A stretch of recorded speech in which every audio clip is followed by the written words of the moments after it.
Hello, I'm going to walk you through what I think is the most important resource that we have in student support. So first of all, to get to the student support website, you can click Departments,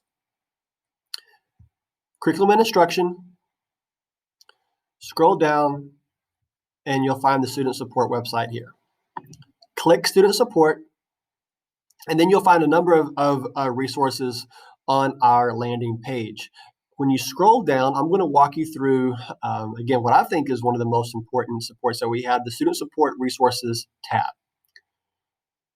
When you click on this tab, you'll find a number of different resources. The one that I use the most, again, is the Student Support Personnel by Campus. By clicking on this tab, you can find out the assignments for every campus by job area, such as diagnostician, LSSP, speech and language pathologist, or who is the student support specialist for that campus.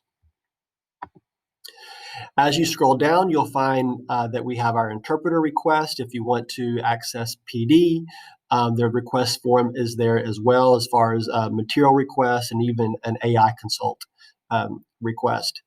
You will have a number of trainings that we promote in the training section.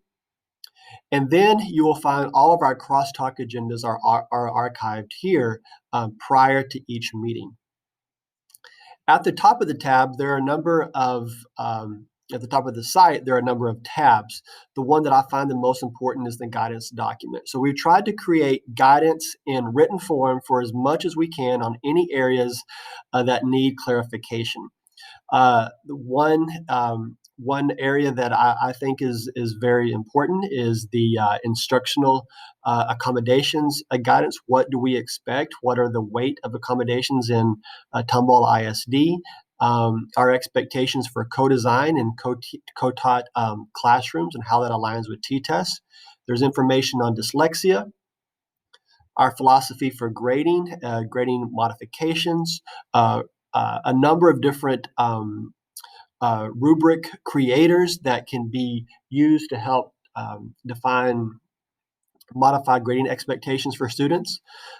There's information here on the IEP guarantee and how we disseminate IEPs to staff at the campus, MDR information for parents, and then what I think you'll see a lot are requests for program changes. So when a student, for example, is being requested to move from specialized support to a developmental classroom, what's the process that we should go through to move a student to a more restrictive setting? So here really is the process map, and it doesn't mean that there are not exceptions to this map, but this is the center for how we move a student more restrictive in Tomball ISD.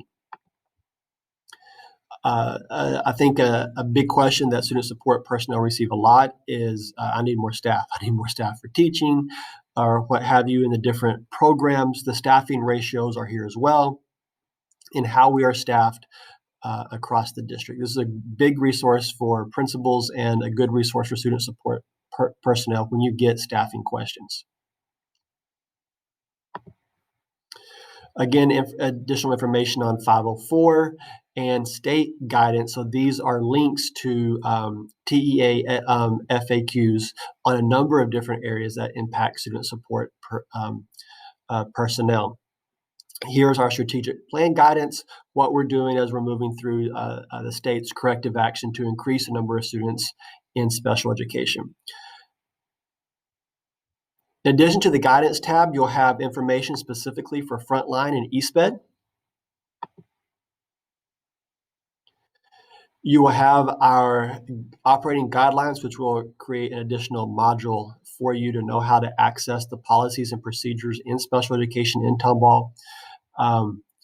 But also what I think is important as you're getting started are the program descriptors, where you can get familiar with the different programs that we have in Tomball, a description of what those programs are and where they are offered.